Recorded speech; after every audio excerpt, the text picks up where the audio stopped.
Hey everybody, it's Lenora from It's a New Dawn. I am here today by myself. I want to read something I wrote a long time ago, and you have to excuse the punctuation and the fluidity of it. It's sort of brainstormed. It is a story of my past, but I feel it's important to actually even put it on YouTube. So I'm hoping that more people could connect to me visually. I did do a podcast on my story on my regular podcast with audio, but this will be different. This is going to be a little bit different. So if you have young children around, it'd be better not to have them listen to this. So just to give you an FYI, this is pretty deep. So I hope that in the end, it will help people to realize that there is hope after trauma, and that you can prevail, and you will understand me a little better and understand why I am so passionate about helping others. So on that note, I'm just going to start reading. Ages 16 to 22. When is she going to leave? I stand in the cabana, freezing my ass off, waiting for my mom to go to the grocery store. I'm hiding in here for about 2 hours. It's Wednesday, her shopping day. Most Wednesdays, I pretend to go to the bus stop, only to make a beeline to the cabana. It's the one day where I can be by myself in the house while my mom shops for food. I freeze. Damn it, when is she going to leave? I go inside and the ritual begins. I eat something rich in carbohydrates and it triggers a chain reaction. I eat everything in my line of vision. I need to fill up every crack and crevice of my stomach. It's not worth throwing up just a little. I can't be half full. I have to have a full tank. There's nothing that is off limits. Cakes, cookies, cereal, ice cream, potato chips. It's a frenzy. I'm watching TV, but I'm not watching TV. I can only think of one thing: eating and purging, and then it goes. 6 years in a nutshell. The biggest secret of my life. Trying to fill the void in my life and then getting so disgusted and purging all the sorrow, guilt, anger in the toilet. At 16, I was already damaged, being abused by a priest, being sexually assaulted by a boyfriend, who later compounded my insecurities by telling me if I wasn't so fat, he would go out with me again. My brother committing suicide, tormented by a girl in high school. I tried to run away from her and go to a different high school my junior year. She ended up going to the same school. Junior year, the year it all started. I started the Scarsdale diet, but modified it in such a way where I ended up eating only an apple and a tab a day. I lost a lot of weight. My period stopped. My mom brought me to the doctor, and the answer to help me was just to make sure she eats. My Italian father would demand me to sit and eat. I can't say where I learned how to throw up, but it seemed like the most logical answer. I do, however, remember the first thing I threw up. That would be popcorn.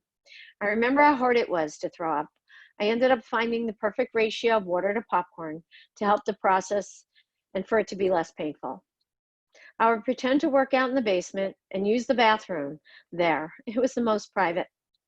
I would run the sink water and go for it. I had the goal that I would always shoot for. I had to throw up until there was blood. Once there was blood, I knew it was gone. I was empty again, rid of the fullness that plagued me. I was clean, or so I thought. I was washing my hands, but never looked up in the mirror above the sink. If I got a glance at what I see, it would be bloodshot eyes, a puffy face, lines from the sides of my nose down to my mouth. But mostly I didn't want to see the shame that it had come to this. I wanted the control over my body, but this devil had control over me. Every waking moment in my head was consumed with thoughts of food, my body, not letting myself eat something that would trigger my binge, food. Did I mention food? I knew what would trigger that downward spiral to a binge, but it was just so hard to stop myself.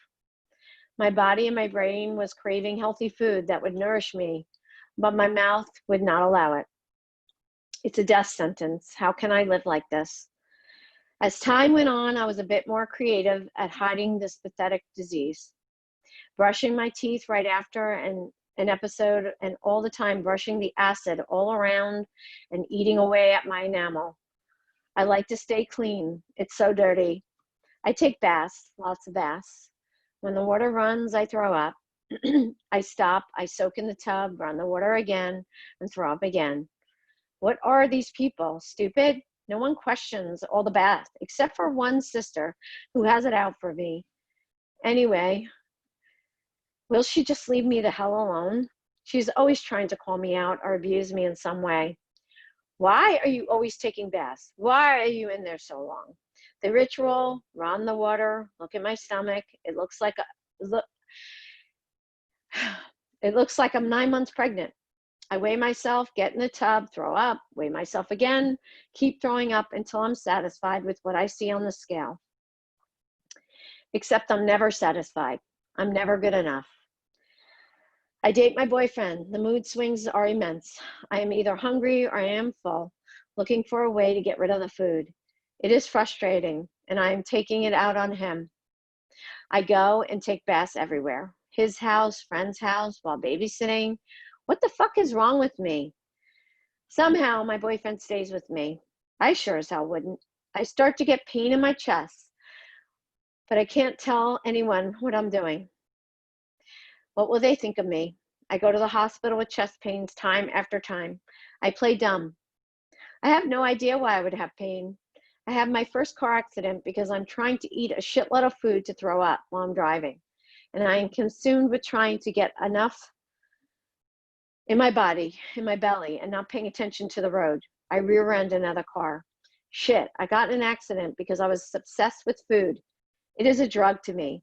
I need it like an addict needs their fix. Like if they don't have it, you don't know what they will do. Looking in the mirror gets harder and harder as the days and months and years pass. Lack of nutrients are taking its toll on my face and hair and teeth. My eyes are void of all happiness. I survive each day. That's all I can say, is that I survive. This is no way to live. No, I won't look in the mirror because I truly hate the image that is staring back at me. I am only 9. I feel like I have been through so much emotional turmoil. I sit next to my mom, sobbing over my brother's suicide. Yet I don't quite know what emotions are going through my head. I don't know why I'm sobbing. It is not like it's a surprise. He tried 2 times already. All I know is my brother was mighty scary. I didn't know what I now know about post-traumatic stress disorder from Vietnam War, or perhaps he might have had schizophrenia. All I know was complete terror for at least 2 years out of my life. I remember my mom holding her breath when my brother tossed my little sister up in the air playfully.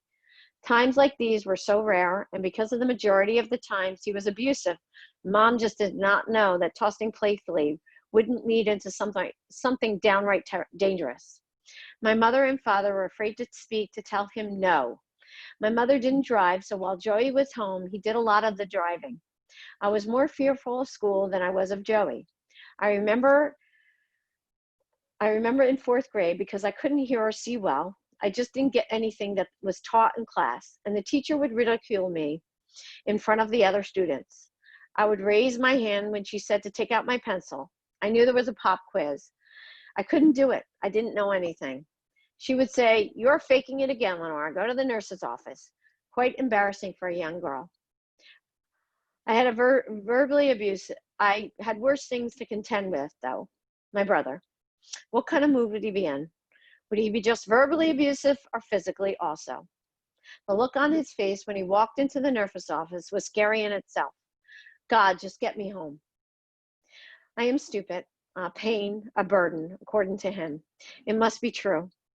We are all fearful of him. We hide in the closet. We wait for the rare times he goes out to laugh and make noise. We're all sitting around the table. And for the life of me, I don't know why one of my siblings throws a pea across the table. My brother throws chairs in a rage. Do you know how much food costs? We hide for cover. My parents do nothing. Nothing when he hits and abuses me with words. Nothing when he abuses them. So I sit there crying. I don't know if there were tears of relief, of guilt, or sadness that he died. All I know was that he was gone. The house was silent and dark and quiet. Oh, so quiet. There was a priest that was a friend of the family. He felt so bad, obligated to come and console us. He had dinner with us. My mom gave him any money from what she got from the funeral and a beautiful chalice for him because, well, he was a priest, a man of the Lord. She trusted him. Being the most obnoxious of the brood of 11, the priest gravitated to me right away. For attention, I used to hang on any man that walked in the door, hence the nickname the leech. It never got me in trouble before, but trouble it caused, the trouble that changed my life forever. No, not the blanket. The blanket was a sign. My father would be in his recliner, and my mom would be on the other side of the couch reading her lady's journal. The TV would be on, but my mom would be somewhere else. I liked that he was nice to me, but why does he have to do that? The blanket goes on us both. Where is everyone? All of these siblings, but no one was around. He makes noises, but my parents don't hear them. They are right there. Isn't this wrong? He's a priest. Is this wrong? He, quote unquote, tucks me in. He says I am special, that it's our own little game. I feel special. I don't get attention otherwise. My mom is busy with 10 siblings, washing clothes, cooking, cleaning. The only time I get attention is when I have severe cramps in my legs and scream at her for her at night, and she rubs my legs with rubbing alcohol. I am in heaven. There is nothing else. I don't get read to. I never have a conversation with her. Nothing. When my dad is home, he will tuck me in, and that's a prize in itself. He sings like it is only meant for me. But the question arises, why are they not protecting me from this man? Somehow he gets me in the bathroom. I don't want to look, but he makes me. I'm so confused. Why? Oh, why? I want it to stop, but I am afraid. I can't tell my parents. I am embarrassed that they will say I shouldn't have been so affectionate. Did I deserve this? Is it my fault? Why can't I make it stop? My brother has his friends sleep over. We all sleep in the middle of the family room. His friends abuse me. I am the target. It seems my body is made for nothing but pleasure for someone else. I lay like a corpse. Why me? I deserve it.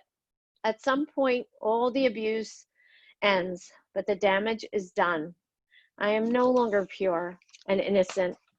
I am a worthless piece of garbage. From that point on, the value that I placed on me was zero, zilch. The abuse was tucked away, but never forgotten. I am 15 and I'm dating a boy who I think I love, and he wants more from me, but I'm terrified to give it to him. On a cocaine rage, he rapes me in his room and explains, I broke your cherry. I cry, take me home. I cry the whole way home. I am damaged goods. What is love? I have no clue to it. It's using people with no emotion. I will not trust anyone anymore. Maybe my body is just a good for one thing and my mind is useless. I need to keep my body looking good. Then it seems like abuse is all it's good for. Why? Why spinal meningitis plagued me out of 8 children? I will never know. But it did. My mom finding me at 2 with a fever of 106, not able to move in my crib, I was brought to the hospital. Lying in a fetal position for 3 weeks, doctors telling my parents that I might not make it. I don't know if this is possible, but I distinctly remember my parents walking down some stairs where I lay, and as I stood up, miraculously in my crib, I see the top of their heads and I jump up and down, Mommy, Daddy, I am okay with just residual effects of hearing loss in one ear and heart valve damage from the bacteria. It's one of the many miracles of my life, the miracle of survival. I know I married at 21 to get out of the house to finally get some attention I so desperately need and want, but attention that doesn't involve touching my body. I've had my share of that, and I'm not in a good way. I want a gentle love, caring love, but I'm also confused with what I don't know. At this point in my life, I'm still pretending I love my husband because that is what I'm supposed to do, right? Date for 5 years and get married? I know in my heart that I'm not marrying for the right reasons, but I'm so desperate to leave the house. I'm running away, and this time I mean it. After the abuse started, I threatened my mother many times with running away. She could have yelled at me for the most mildest of things, but the first thing that came to my mind was running. Not really from my mom, per se, but perhaps in my young mind of 9, I could run away from the torture of wanting attention and knowing that this kind of attention didn't seem right. Is it my fault why I'm so obnoxious? Why did he gravitate toward me? Yes, it's my fault. I hung on his neck when he came in. I sat on his lap. I let him tuck me into bed. At times we were in the bathroom. Where were my parents? Why was I not protected? There was a beauty pageant on TV. My father on one side of the room and me sitting on the priest's lap with the ever popular blanket that was folded so neatly at the end of the couch. In between visits from the priest, it was almost like there was a neon sign blaring, reserved for Lenora and the priest. At this young age, I could tell he was obviously excited over seeing this beauty pageant on TV. The swimsuit portion came on. I could feel how excited he was. I was sweating. Stop. My mind is telling me, why can't I scream? Why can't I say something? My father is right there. Yes, I want to run away, because no one cares about me anyway. I am lonely. I don't cry. I have no emotions. No one comes for me as I sit on the sewer for what seems like the 100th time, waiting for someone to care. It never happens, and I eventually go home to my lonely existence. I don't know how to play with my kids. Laughing seems out of the ordinary. I don't even know how to run around and be carefree and happy with me. And it occurred to me because I never had that growing up. Sure, on the outside, we were known as a family with 11 kids, but I am hungry. I am full. No, I'm stuffed. Like if I opened my mouth, the food would spill out. I am not just hungry, but the type of hungry where your stomach is growling and you are in complete pain. There is never any in between. It's just black or white, all or nothing. To live like this for 6 years, to feel imprisoned, like I am serving a life sentence in jail. It is so painful. A smile on the outside never meant joy on the inside. I was living in complete hell. Yet when I was with my boyfriend, there was security. The sense of feeling somewhat safe. He accepted me wearing my sweats all the time for the ever-expanding belly. There were the extreme mood swings that he had become accustomed to. Get me the ice cream, but you just had a large. Are you saying I'm fat? And so it goes, day in and day out. Please, God, make it stop. I could go a couple of days max, but the hunger was just too much to bear. I don't know how to eat. All I know was sugar, carbs. It was a complete trigger. I prayed to God in church, but why would God help me? I prayed for the abuse to stop. It didn't. I prayed to hear again. It didn't. I prayed for my family to love me. They didn't. I prayed that my parents would pay attention to me. No, it didn't happen. I prayed in vain. I went to church with my mom week in and week out. It was nice to lean on her arm and hear her sing. Mass sounded to me like someone could have been saying blah, blah, blah, blah, blah, but I had my mom for an hour, so it didn't matter what God didn't do for me. I was with my mommy. See, God is punishing you. I was told that it seemed numerous times a day, usually either from my mom, dad, or Joey, from tripping on my feet to failing a test. It seemed that God was punishing me. Why was God punishing me with abuse or an eating disorder or a car accident? Yes, I was bad. I was really bad. The God I knew growing up was a judgmental God. God was scary and not comforting at all. I prayed to God in vain, but in my head, I knew that I was not worthy of forgiveness. I let, quote unquote, the priest abuse me. I threw up precious food. There were starving people all over the world. I got in the car before the accident, even though my mom told me I shouldn't go. The guilt about everything I did or didn't do in my life was overwhelming at times. There seemed to be a dialogue going on in my head, back and forth. Let me count all the bad things I did for the day. And God would reply in my head, well, let's see. You did this and this and this. I am 19, and all I can remember is waking up in a stretcher and taking my contacts out of my eyes and handing them to someone next to me, and then darkness. I wake up and there are faces in my face. Get them away. They are annoying. They keep asking me questions. Can you hear me? Lift up your forehead, twitch your nose, smile for me. Why would I smile? I'm in pain and you're annoying me. I feel I have a turban on my head. I can't think straight. My family is around. My boyfriend's sitting next to me, holding my hand. What's wrong with me? You had a car accident and you hit your head really hard. The questions really never get answered. The doctors are not doing anything. My father gets involved and gets them moved to another hospital in New York where they do emergency surgery. During this time, I really didn't know the extent of the damage. Everyone just tiptoes around the answers. During this time, I do remember feeling relieved that I got a bit of a break from throwing up, not knowing the new dilemma that I would soon face. The doctor operates and does all that he can. I asked my boyfriend, why do they keep asking me to move my face? I don't remember the answer, but I know that he wasn't truthful. And the day I was leaving the hospital after 3 weeks, I learned why. I want to look in the mirror. They tried to keep it from me. For some reason, I didn't realize the extent of what happened to my hearing while I was in the hospital. I remember looking in the mirror and tears. No tears, only on the right side of my face started to fall. My left side was paralyzed. I couldn't move it. What's going on? The panic in my head was indescribable. I am 19. I can't move my face and I can't hear. Just kill me now. So many thoughts. When is my boyfriend going to leave me? I'm never leaving my house. Why me? When am I going to throw up?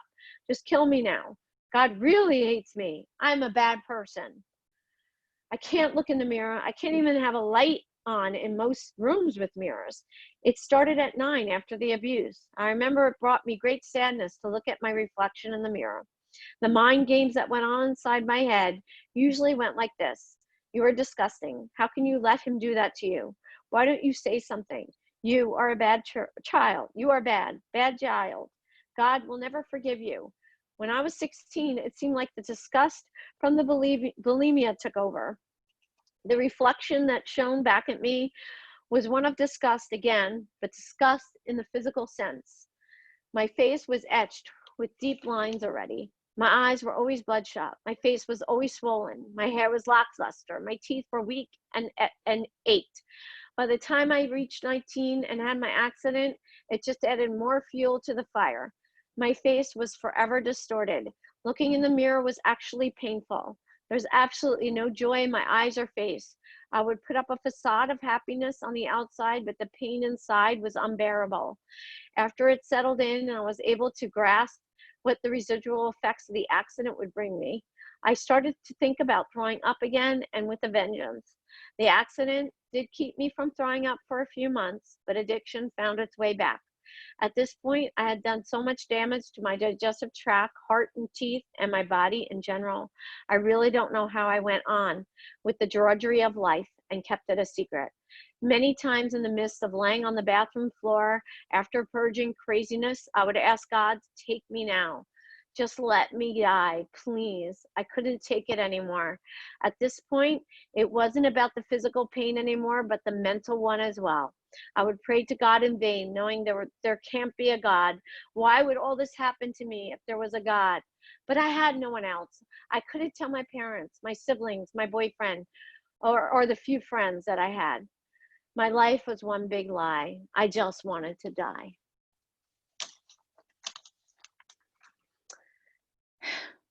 And that's all I wrote so far. And I can't believe I made it through that without crying. The reason I read that to you guys is why I said in the beginning, if I could just help even just one person, then that was all worth it to do that, to read and be physical on YouTube to you all. That's my past. I'm going to end this podcast there. And I would like to pick up on another podcast with how I overcame, how I beat this sadness in my life, and why and how it brought me to where I am today. I am so happy and so healthy, and just want to share that with you all. So, on that note, I wish you all a wonderful and blessed day. And I would love to hear your feedback on this podcast. And let me know. Let me know your thoughts. Love you all. Bye.